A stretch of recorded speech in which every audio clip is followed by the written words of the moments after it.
ETF index mutual funds నేర్చుకుని stock మార్కెట్లో రాణించాలనుకుంటున్నారా? వెంటనే ఈ నెంబర్కి కాల్ చేయండి.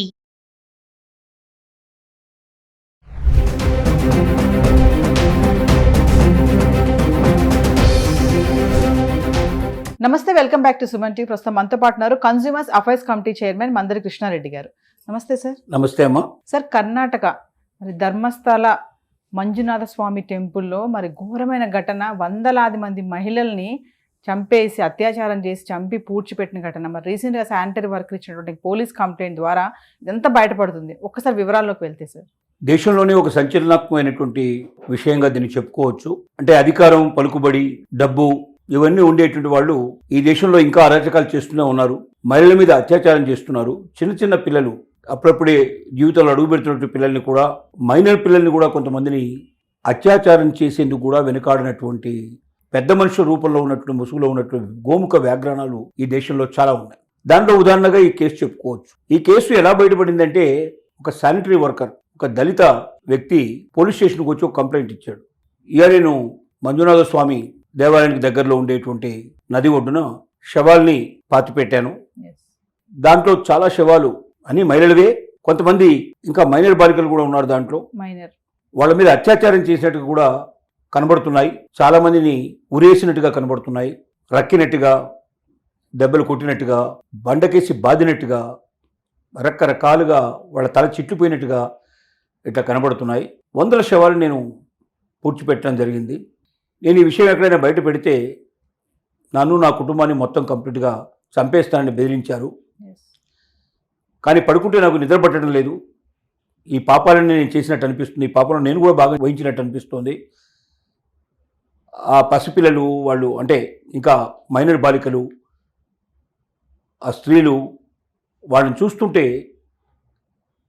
వాళ్ళని పూర్తి చేస్తూ ఉంటే నేను మహాపరాధం చేసినట్టుగా, తప్పు చేసినట్టు నాకు అనిపించింది. నాకు, నా కుటుంబానికి ఏం జరిగినా పర్లేదు నిర్ణయించుకొని మీ దగ్గరికి వచ్చాను. నేను అప్రూవ్గా మీకు ఈ విషయాలని చెప్తున్నాను. కంప్లైంట్ రాసుకోండి అని చెప్పి కంప్లైంట్ చేయడం జరిగింది. అతను కంప్లైంట్ ఇచ్చింది ఎవరి మీద అంటే చాలా పెద్దవాళ్ళ మీద. మంజునాథ స్వామి దేవాలయానికి ధర్మకర్తలుగా ఉన్నవాళ్ళు, వాళ్ళ మీద ఇచ్చాడు. మరి ఇన్నేళ్ళ నుంచి తిరుగుతుంది. ఇది ఎప్పుడు 2012లో ఒక కేసు బయటకు వచ్చింది. సౌజన్య అనే ఒక అమ్మాయిని అఘాయిత్యం చేసి చంపేశారు. ఆ అమ్మాయిని ఇంకా పూర్తి చేయకన్నా ముందరే శవం దొరికింది. ఆ అమ్మాయి ఎక్కడో అమ్మాయి కాదు, దగ్గరగా ఉండేటువంటి ఒక ఊళ్ళోనే వాళ్ళ తల్లిదండ్రులు ఉంటారు. ముఖ్యంగా ఈ మంజునాథ స్వామి భక్తులంతా కూడా స్నానం చేసేటువంటి నది ఒడ్డునే వాళ్ళ మేనమామ ఒక హోటల్ నడుపుతున్నాడు. ఈ మంజునాథ స్వామికి సంబంధించినటువంటి ట్రస్ట్కు కాలేజీలు ఉన్నాయి, హాస్పిటల్స్ ఉన్నాయి. చాలా పెద్ద వ్యవహారం. ఎందుకంటే మంజునాథ స్వామి టెంపుల్ అంటే చాలా ఫేమస్ టెంపుల్. ఆ వచ్చే డబ్బుతో వాళ్ళు కాలేజీలు నడుపుతున్నారు, అలాగే విద్యా సంస్థలు నడుపుతున్నారు, హాస్పిటల్ నడుపుతున్నారు. ఈ అమ్మాయి కాలేజీలో చదువుకుంటుంది. కాలేజీకి వెళ్ళి సాయంత్రం 5 గంటల ప్రాంతంలో తను ఆ హోటల్ ముందు నడుచుకుంటూ వెళుతోంది. వాళ్ళ మేనమామ పిలిచాడు, సైగ చేశాడు, వచ్చి ఏదైనా టిఫిన్ చేసిపోండి. అప్పుడప్పుడు అమ్మాయి అందులో టిఫిన్ చేసి వెళ్తూ ఉంటుంది అలవాటుగా. టిఫిన్ చేసి వెళ్ళమని చెప్పాడు. కానీ ఆమె టిఫిన్ చేయడానికి ఇష్టం లేనట్టుగా సైగ చేసి వెళ్ళిపోయింది. అక్కడంతా భక్తులు స్నానం కూడా చేస్తున్నారు. ఆ తర్వాత అమ్మాయి ఇంటికి రాలేదు. సీన్ కట్ చేస్తే కొద్ది రోజుల తర్వాత ఆ అమ్మాయి ఈ మంజునాథ స్వామి టెంపుల్ నడుపుతున్నటువంటి ఆయుర్వేదిక్ హాస్పిటల్ ముందర దగ్గరలో అడవిలో కనపడింది శవంగా. ఆ తర్వాత ఆ శవాన్ని తీసుకెళ్ళి పరీక్షలన్నీ చేశారు. తన మీద అత్యాచారం జరిగి చంపబడిందని చెప్పి తెలుసుకున్నారు. కేసు కోర్టు కూడా వెళ్ళింది. కానీ ఒక అమాయకుడిని ఎవరినో పట్టుకున్నారు. వాడికి అసలు ఏమీ సంబంధం లేదు ఈ కేసుతోటి. ఎవరినో ఒకరు నిరికించాలి కాబట్టి ఒకరు నిరికించేశారు.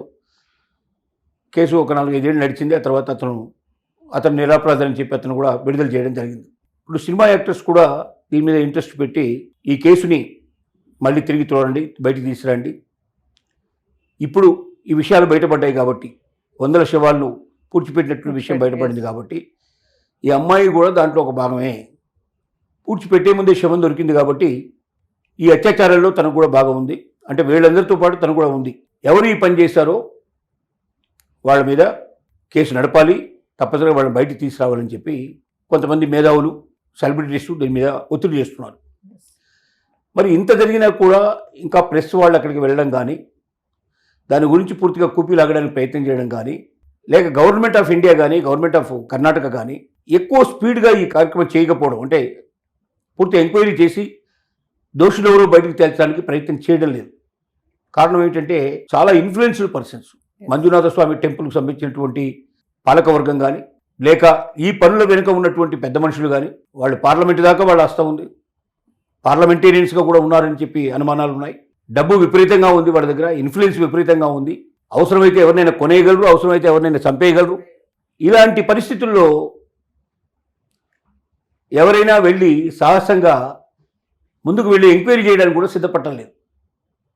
అంటే ఈ దేశంలో ఎవరి మీద మనం ప్రతాపం చూపిస్తున్నామంటే అసహాయుల మీద, చేతకాని వాళ్ళ మీద, శక్తి లేని వాళ్ళ మీదనే మనం చూపిస్తున్నాం తప్ప తిరగబడలేని వాళ్ళ మీద అంతే. శక్తి ఉన్న వాడికి క్యాపబిలిటీ ఉండి తిమ్మిని బొమ్మిని చేయగలిగేటువంటి వాళ్ళు, రాజకీయంగా పలుకుబడి ఉండేవాళ్ళు, డబ్బు బాగా ఉన్న వాళ్ళని, పరపతి ఉండేవాళ్ళని మనం ఏమీ చేయలేమని ఈ కేసు మనకు రుజువు చేస్తోంది. 100 శవాలు పాతిపెట్టారంటే ఏం చేయాలి? వెంటనే ఇమీడియట్గా దేశంలో ఉన్నటువంటి జాతీయ అంతర్జాతీయ సంస్థలన్నీ కూడా, మీడియా మొత్తం అక్కడ ఉండాలి, వెంటనే తవ్వకాలు జరిపించాలి, అస్థిపంజరాలు బయటికి తీయాలి. అది కూడా అత్యాచారం చేసి చంపారు, మైనర్ పిల్లలు కూడా ఉన్నారు దీంట్లో. కాబట్టి ఎంత పెద్ద కేసు ఇది, ఎంత పెద్ద సంఘటన అవుతుంది ఇది. భారతదేశంలో కాదు, ప్రపంచంలోనే ఇది ఒక పెద్ద సంఘటన అయ్యే అవకాశం ఉంటాయి. ఇంతమంది మీద అత్యాచారం చేసి ఇంతమందిని పూడ్చిపెట్టామంటే ఇది 2012లో ఆ అమ్మాయికి సంబంధించి జరిగింది. ఆ తర్వాత ఇంకెన్ని కేసులు జరిగినాయో తెలియదు మనకు. ఈ ఒక్కటి ద్వారానే చేశారా? ఇంకా చాలా మంది ఇలాంటి వాళ్ళు ఉన్నారా? ఈ దళితులు ఒక్కడు బయటకు వచ్చి చెప్పాడు, ఇతను ఒక్కడి ద్వారానే అన్ని శవాలు పూర్తి చేశారని నమ్మకం ఏంటి? ఇంకా వేరే వాళ్ళ ద్వారా కూడా శవాలు పూర్తించవచ్చు కదా, అక్కడే పూర్తి చేశారంటే ఇంకా వేరే చోట కూడా పూర్తించవచ్చు కదా. అంటే రోజుకు ఎంతమందిని వీళ్ళు అనుభవించారు, లేక సంవత్సరంలో ఎంతమందిని అనుభవించారు.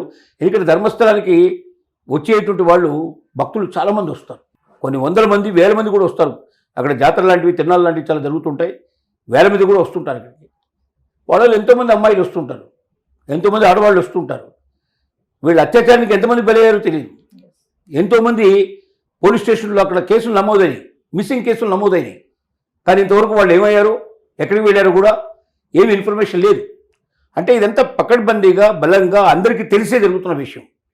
పోలీసుకు తెలుసు ఈ సంగతి, ప్రభుత్వానికి తెలుసు, చట్టానికి తెలుసు, పెద్దవాళ్ళందరికీ తెలుసు. అయినప్పటికీ దీన్ని కరికట్టడానికి ప్రయత్నం చేయడం లేదంటే ప్రభుత్వాన్ని షేక్ చేయగలిగేటువంటి కెపాసిటీ వాళ్ళకుంది, ప్రభుత్వాన్ని కొనేయగలిగే సమర్థత వాళ్ళకుంది. కాబట్టి వాళ్ళ జోలికి వెళ్ళడం లేదు అనేది అర్థమవుతుంది. కానీ ఇది చాలా అన్యాయం, చాలా ఘోరం. ఇది ఇలాగే జరిగితే భారతదేశంలో శక్తి ఉన్నవాడు ఎప్పుడు కూడా దేశాన్ని మొత్తం కూడా వాడు ఇష్టం వచ్చేట్టుగా వాడు ఏదంటే అది చేయగలడు, అన్యాయాన్ని, అక్రమాన్ని కొనసాగించగలడు. చట్టాల మీద నమ్మకాలు పోతాయి, జనం తిరుగుబడేటువంటి రోజులు వస్తాయి. కాబట్టి కళ్ళు తెరిచి ఇప్పటికైనా సరే అధికారులు, ప్రభుత్వం ముందుకు రావాలి. వెంటనే దీని గురించి పూర్తిగా ఎంక్వైరీ చేయాలి, శవాలంటే బయటికి తీయాలి, వాటికి DNA టెస్ట్ చేయించాలి.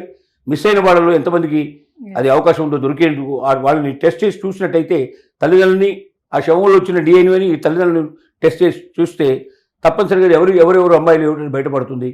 ఏ డేట్ నాటి వాళ్ళు మిస్ అయ్యారు, ఎందుకు మిస్ అయ్యారు, ఎలా జరిగిందని ఎంక్వైరీ మొదలు పెడితే డెఫినెట్గా దాన్ని వెనుక ఉండేటువంటి వాళ్ళు బయటకు వస్తారు. వాళ్ళని పట్టుకొని శిక్షించి వాళ్ళని తగిన శిక్ష వాళ్ళకి వేసిన రోజున ప్రభుత్వాల మీద, చట్టాల మీద సమాజానికి గౌరవం ఏర్పడుతుంది. ఆనాడే భారత రాజ్యాంగం గౌరవించబడుతుంది. అలాంటి చేయలేకపోతే ఈ భారత రాజ్యాంగం మీద నమ్మకం పోతుంది. ఎవరు కూడా భవిష్యత్తు లోపల ఇంకా దీన్ని నమ్మే అవకాశాలు ఉండవు. Thank you.